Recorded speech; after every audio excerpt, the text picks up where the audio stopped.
I think that the term that most commonly comes to mind for me and when I think about family mediation is humbling. And part of the reason for that is you wonder why it's so hard to sell what we're trying to sell to parents. What actually are we asking of them? We're asking them to consider, hey, how about having the simple and inexpensive process instead of the very complicated and expensive process? How about having the process where you can put your energy into creating a better future rather than one where you put your energy into staying mired in an ugly past? How about choosing a process where you can live in the security of making your own decisions instead of a process where you live in fear because you've handed decision making over to others and you now are living in this adversarial system? And most important, how about a process that begins by saving your children and through that you can save yourself, as opposed to the one that begins by destroying your children and through that you destroy yourself? So if we did a better job of pointing this out to parents, you wonder, gee, why is it so hard to get people to say, you know what, I would really like to have less expensive, less complicated. I'd like to have the chance to live in the future. I'd like to have the security of making my own decisions, and I'd like to save my kids and save myself. And in defense of mediators and other family law professionals who have a tough time selling this message sometimes until they work with parents for a while, I would say that there's a good reason. And the reason is that the bad divorce has a much better marketing machine behind it than the good divorce. People have seen how their parents' divorces went. They see how it's portrayed on TV. They know the advice they get from their angry cousin who's in the 10th year of his horrible divorce. They get this horrible advice from coworkers. Sometimes the grandparents are thinking that violently confrontational and adversarial divorce is the way to go. And sometimes the new love interest or new spouse can all add to it. So society, I think, virtually everything that society teaches to the public about what divorce is wrong. Virtually everything is wrong. So what does that mean? I think it means that sometimes it's going to take a period of re-education, and it's going to take some marinating in these new ideas before we finally get it. These are, yes, they're manifestly better ideas, they are manifestly logical, and they are manifestly new. They are manifestly foreign to everything that we've been taught before. On the little two-page memo that we have to mediators on how we believe they can improve mediations by having the parents do the work on the Up to Parents website in divorces or in paternity cases on Proud to Parent beforehand, we point out, look at these paradigm shifts we're asking parents to make, beginning with, gee, maybe this isn't really a competition, maybe this is the ultimate call to cooperation, maybe this isn't something where our legal rights are so important as really our love for our children. But actually, the Up to Parents website and its sister sites are being used in a lot of contexts. Co-parenting educators, some courts send, as we think they should, all parents to the resources. Guardians ad litem and others are using it, parenting coordinators, but we actually developed it as a tool for mediation. What could we have parents do before they came in that got this transition underway, that got this new thinking underway? And that's what I want to encourage you to think about. In our practice, now think about this, in our practice, in about 10 or 15 minutes of just an introductory phone call to each parent, and of course we also talk to the attorneys beforehand, but we have a very brief conversation with each parent where we just make sure we have their contact information, and then we invite them to get started with this work, and then we send a follow-up email. In just that 5 or 10 or 15 minutes of work, we launch 15 to 25 hours of combined work by these parents in looking at the new way of seeing the challenge that actually lies before them. Rather than have parents come in cold and try to sell these ideas where there's been no prior exposure to them and no opportunity for them to think of it separately and away from this emotional experience of sitting down with their co-parent that maybe they've had a prolonged period of conflict with, this is so much more effective. So the message I want to give you today is about the few steps that you can take to learn how to use these tools so that your clients in mediation will be coming to you much more prepared to reach great agreements and to succeed in implementing those agreements. Something I definitely encourage you to do and to have everybody in your office do is to do the work on the Up to Parents website. You don't need to run all the way through it, but get started on it. Sign on as a hypothetical parent going through divorce, and you'll see how interactive it is. You'll see how engaging it is and how personalized it is. Parents overwhelmingly enjoy this work. They find these ideas new, but they really are drawn in by seeing their children's names in this work and as they choose the commitments. And take a look at the Parents Corner as well as the Professionals Corner, and you'll find articles and materials that I think you will find useful. So how do we get started on this? We tell parents to do this work immediately, get started on it immediately, and then we also send them an email. The sample email is right on this, available to you on the Professionals Corner link and on the memo that goes to that is meant for you mediators. And you can make your version of this, but it's a very short email. And we invite them to go do the work on the Up to Parents website and then look at the link that says Mediate with UTP. Or if it's a paternity case and we're sending them to Proud to Parent, it's called Mediate with PTP, Proud to Parent. And they are instructed to do three things, basically. Do the work on the website. Second, fill out this intake, and it's electronic intake that takes some time and is also highly educational.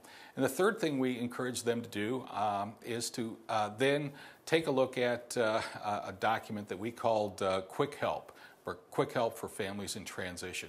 Because we want the parents to continue, as I say, to think about these ideas and become accustomed to this entirely new way of seeing their challenge, one that is cooperative, one that's child-focused, and one where they're going to win together or where they're going to lose together. So look at what you are going to have coming into your office even before you meet these people. For one thing, you have the parents much more attuned to these ideas of cooperation, a much better understanding of the entire philosophy behind cooperative co-parenting and even the mediation experience. But you're going to have their intake work, and in that intake work, and this is in that PDF, that electronic intake that we have them fill out and email back to us, you'll be able to see where they are, where are they in their relationship. We ask some questions that are very difficult to ask, I think almost unfair to ask when the people are sitting together. For example, do you have an interest in saving your marriage? Or how and why, in your opinion, did your marriage come apart? This can be vital information and not necessarily things that you want to ask with the people sitting there in front of you, and you don't want to take the time to do it. You know, there are a lot of styles of mediation. We happen to practice in a jurisdiction that does not tend to use many multiple sessions. If we're lucky if we can have one or two or at the most 3 sessions with a set of parents. So we get them thinking about this work, these ideas beforehand, but we can look this over in their intake work. And in the intakes, on about page 3, I think it is, we ask them what username and what password did you use when you signed on to the website. And we take those and then we sign on. There's a link that's called Returning Visitors and log in. So we log in with their username and password, and then we can see their work. We can look at what they wrote in the 4 written exercises. We print that out and we have that in front of us, and we have a very good gauge of where they are. Not only have they learned from this work, but now we have a sense of where they are. One of the most important of the 4 exercises is exercise C, where we ask the parents to make a list of 10 compliments and good memories about their children's other parent. That will be their new library of things, the new way that they'll be talking about each other. And it tells you a lot if parents are saying, I refuse to write any, or I refuse to remember anything good. And you may want to think about encouraging them to do that, because that really is a transformative moment. As you print this out, one other thing, by the way, that you can do is use the merge function on the conclusion page that you'll be taken to when you log back on with either one. There's a link to merge the commitments, and you'll be able to merge them for the parents. They could do that themselves, but most don't.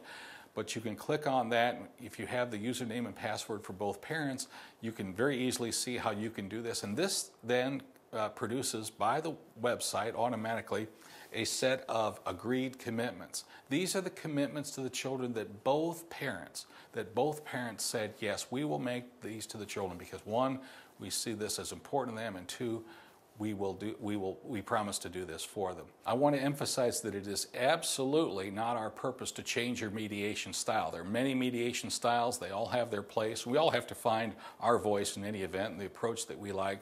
Some mediation styles are much more legalistic and issue focused, and some are more relationship focused. It doesn't matter. We do not recommend that you change anything about your approach, but have parents do this work, be able to then pass out these agreed commitments. If you want, you can go over these, or if you want, you can just say, I have confidence that you read these over and that you will see all the ways in which this makes your children's lives better and your lives better. There's a wonderful observation by an Indiana, he's actually an attorney, counselor, and mediator by the name of Pat Brown from Zionsville, Indiana. Pat's observation is if parents will agree on one thing, they'll agree on everything. if that one thing is, what do we want our children to look like when they're 25? This website work goes a long way to restoring parents to their natural heroic state as people who would make tremendous sacrifices for their children. The problem is in bad divorces, children's needs, I think, become invisible, and the parents are so caught in their own hurt, and they can get so caught in the forensics and their rights and their so forth, that they actually begin not to notice that their children have these huge needs, that if they rallied around, if they actually saw them and rallied around meeting those needs, the parents would find their best way out as well. In the mediation itself, the parents' work from the website can be a huge help to you. There are a couple of ways in which we do use those. I usually begin mediations anymore by just saying, so tell me about these two little miracles of yours, Joey and Kendra, and let them talk about the kids. Kids. Remember, the more that we can be guided by parents' natural love for their kids and their rediscovered focus on them and ability to use that focus to build their partnership, the better that we can do, even on the financial issues. But in the course of that, I'll look at the website work, because one of the questions we've asked on there is, what problems have the kids had from any parent conflict, and what do you think they would want? And we can compliment the parents. One of the most important things we do is build a relationship. John Haynes, the grandfather of American mediation, was asked once what were the three most important things for a mediator to achieve, and he said rapport, rapport, rapport. And here's a chance for you to say, wow, what wonderful work you did, and what beautiful children you have, and to have children who are this smart and this sweet and this sensitive, and to let the parents talk about, gee, if we have smart and sweet kids, my gosh, they know what's going on between us, and they're deeply affected by it. But we go over, tell us about the kids, and I can say, you know, I just think it's so courageous and sensitive of you to talk about the problems that they have with stomach aches and self-blame and their worry, and to see how much you really want to do about that. And I'm so excited about what you're going to be able to accomplish because of your love for them and this preparation that you have done. Another thing that we do somewhere in the course of it is ask parents if it would be okay if we read their compliments about each other that they'll be sharing with the kids. Remember, the parents will not have seen each other's written work, and so they almost always will say, yes, that would be fine. And that's such a transformative moment for the parents to hear my co-parent, for all the differences of opinion that we have and all the conflicts that we've had, is saying good things, even that he or she remembers the good things about me. I'm deeply, deeply moved by that. You can also, again, pass out the agreed commitments. If there's a lot of conflict, you can ask them, what are the ones here that you think are going to take extra effort, and what help do you think you might want to reach out for? You can even go through them. The the commitments. These, again, are the commitments that the parents have individually said, and now we've merged them, so both of them said they would make to the children now and in the future. Are ones they have chosen that they're invested in, but you can ask them, which ones do you think will take some extra effort, and what extra resources might you want to reach out for, any counseling and so forth to succeed in these things. There are many things on the website that most parents have not thought of, and maybe a lot of us legal professionals have not thought of. We have something called a child safety zone, for example. This communicates to parents the concept that, look, there are 10,000 minutes in a week, and your kids probably see you together how much? And most parents will say, well, maybe 4 minutes. We would say, well, that leaves 9,996 other minutes when you can talk about any difficult issue. What would you say about making a commitment that any time the kids see you together or hear you talking on the phone, those times belong to the kids? That's not for bringing up difficult issues. And for parents, this is like a bolt of lightning, like, my goodness, why are we fighting in front of the kids? Why are we even bringing up difficult issues and risking a fight when, in fact, we could do that at other times? We have something called the 8 hidden keys, things that either parent can do and they can do immediately. But again, the parents need a saturation of these things. Give this work a try, whether you are working in a court system where maybe you have a chance to meet with parents only for an hour and then you're done with them, or perhaps you have a private practice where you have a chance to meet over many occasions for many hours. I think that you will find that getting parents this chance to work away from each other and away from this, sometimes in that quiet, depressed hour early in the morning, 1 o'clock in the morning, I can't sleep, and they've done this work, and they are so moved by the chance to notice their kids' sensitivity, notice their kids' losses, and to say, you know what, for all our differences, we have a mutual wish to give our children a wonderful world to live their one and only childhood. And you know what, how reassuring to know that when we do that, and even if I'm doing it alone at times, when I do that, you know what, I'm serving all my best interests as well. I wish you the best in your important work.